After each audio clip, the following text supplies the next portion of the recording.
이사야, 예레미야, 에스겔, 다니엘 요 네 선지자를 가리켜서 대예언자, 대선지자 이렇게 구별을 하고요.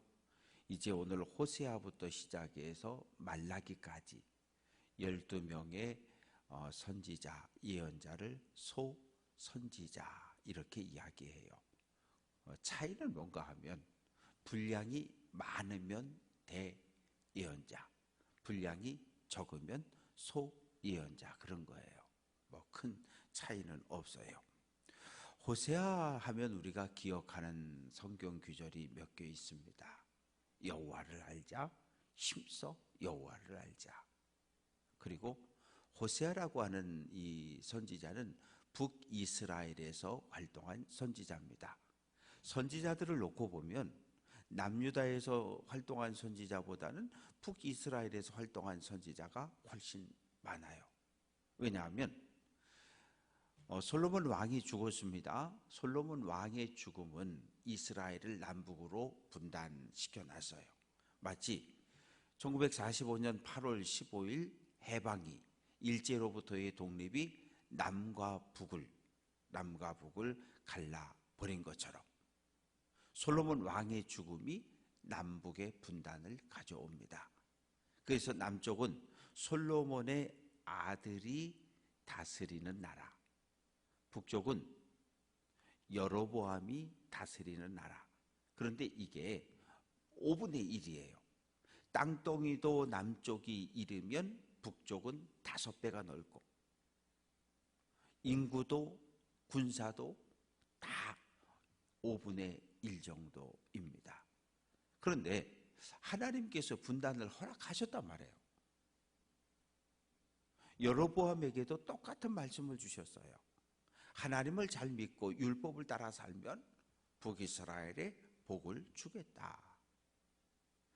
남유다하고 북이스라엘의 차이는 무엇입니까? 남유다라고 하는 것은 뭘 가져왔냐 하면 예루살렘을 가져왔고 유다라고 하는 이름을 가져왔어요. 뭐냐 하면 정통성이 있다는 거죠. 북이스라엘은 뭐냐 하면 10개 지파가 모였어요. 남유다는 유다 지파와 베냐민 지파 그리고 레위인, 그리고 북이스라엘은 10개 지파와 그리고 이스라엘이라고 하는 시내산 언약을 통해서 탄생한 이스라엘이라고 하는 이름을 가져갔어요. 북이스라엘이 내려오는 건 장자권입니다. 왜? 에브라임과 므낫세 두 지파는 장자의 몫을 요셉의 아들로서 장자권을 가져갔거든요. 유다는 왕권을 가져갔고 그리고 예루살렘 성전을 가지고 있습니다. 그런데 이 북쪽이 먼저 타락하기 시작합니다. 남쪽은 땅도 적고 사람도 적다 보니까 나라가 대체적으로 평온했고 하나님 말씀대로 살려고 애를 썼기 때문에 선지자가 초기에 일어나지 않았어요.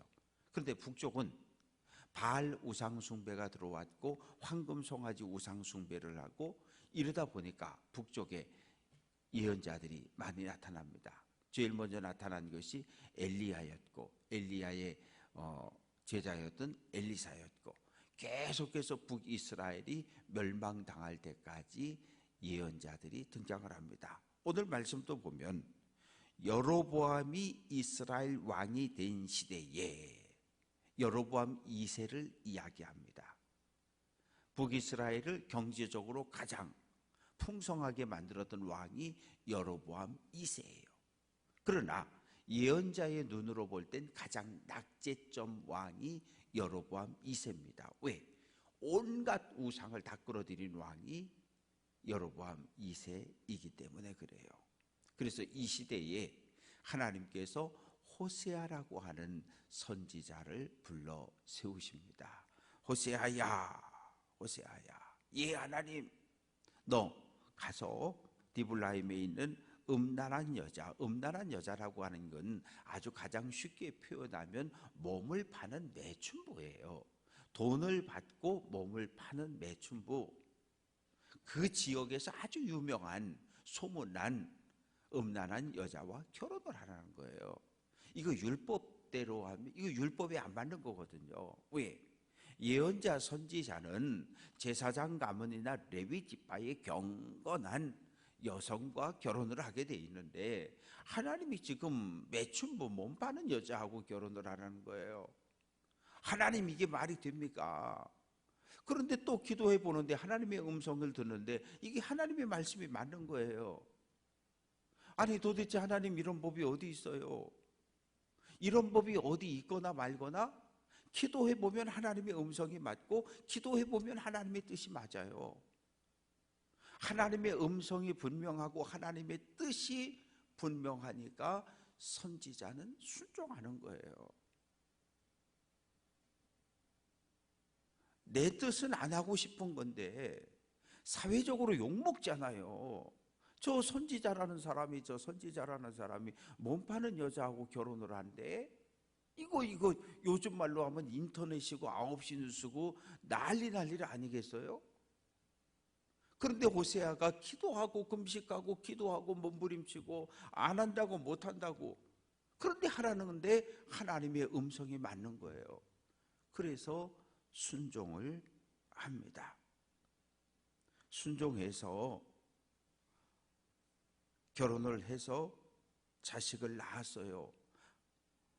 매춘부랑 결혼을 했지만 태어난 자식은 합법적인 자식이잖아요. 왜? 결혼을 통해 태어났으니까. 그런데 어머니의 과거 때문에 수치를 함께 당하게 됩니다.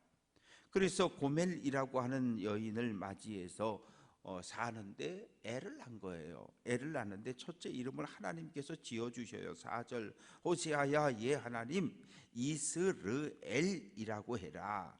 이스르엘은 하나님이 흩어버렸다 이런 뜻을 가지고 있어요.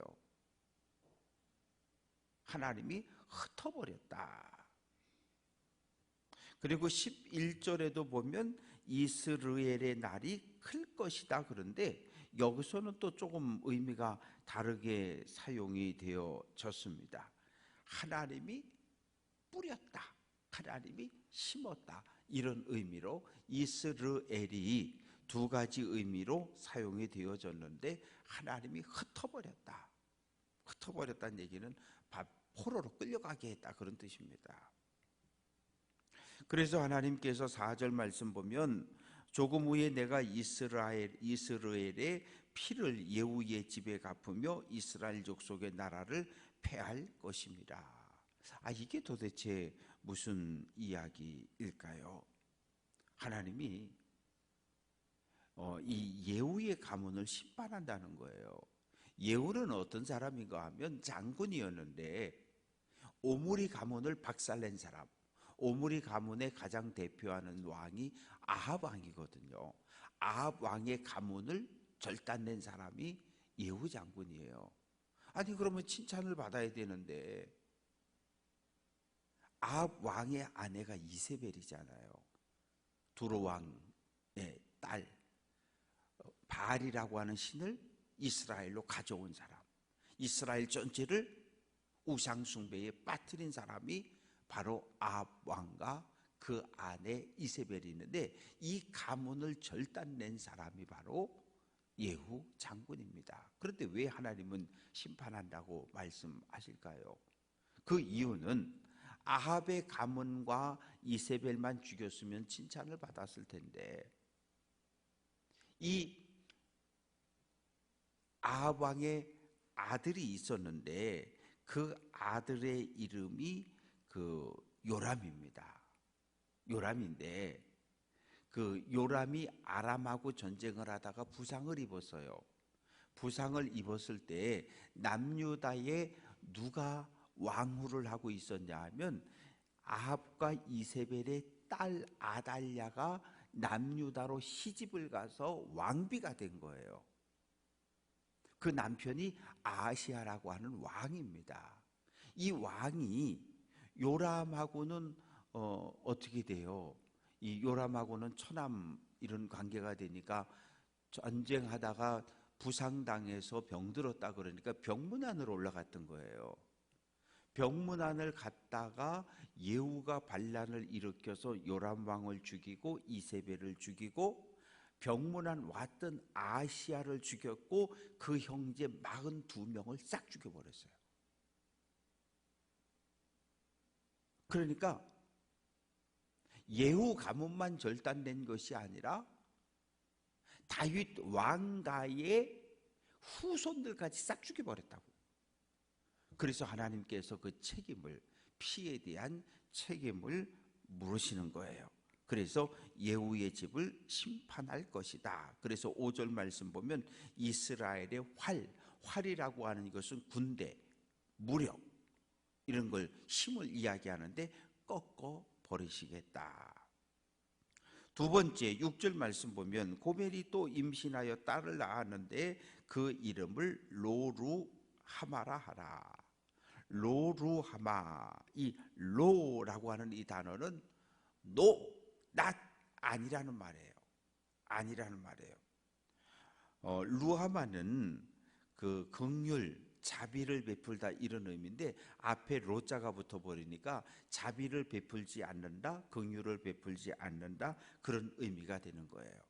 하나님께서 지금까지는 북이스라엘에 자비와 긍휼을 베풀어 주셨는데 지금부터는 긍휼과 자비를 베풀지 않겠다고 선언을 합니다.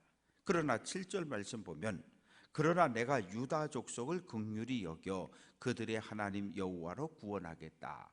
남쪽의 유다는 하나님께서 구원해 주시겠다는 거예요. 북이스라엘은 버리고 남쪽의 유다는 하나님께서 구원해 주시는데 칼과 창, 전차, 탱크, 핵무기가 아니라 하나님의 은혜로 하나님의 능력으로 구원을 해주겠다 이렇게 선언을 하십니다. 8절 말씀 보면 또 아기를 하나 낳는데 9절에 보면 그의 이름을 로암미라 하라. 암미는 내 백성, 로자 아니다가 붙으니까 내 백성이 아니라는 거예요. 그래서 9절 말씀 보면 너희는 내 백성이 아니요 나는 너희 하나님이 되지 아니할 것이다. 출애굽 1세대와 하나님이 시내산에서 맺은 언약이 무엇입니까? 그 언약의 내용이 너희는 내 백성이 되고 나는 너희의 하나님이 된다는 거였거든요. 이 약속을 하나님이 이제 깨겠다고 선언하시는 거예요. 왜? 이스라엘 백성들이 먼저 약속을 깼으니까. 하나님을 왕으로 인정하지 않고 바알과 황금 송아지를 왕으로 인정하고 섬기고 사니까 너희가 나를 하나님으로 인정하지 않으니 나도 너희를 내 백성으로 인정하지 않겠다는 거예요. 시내산 언약을 하나님이 파기하시는 거예요. 왜? 북이스라엘이 먼저 하나님을 버렸기 때문에.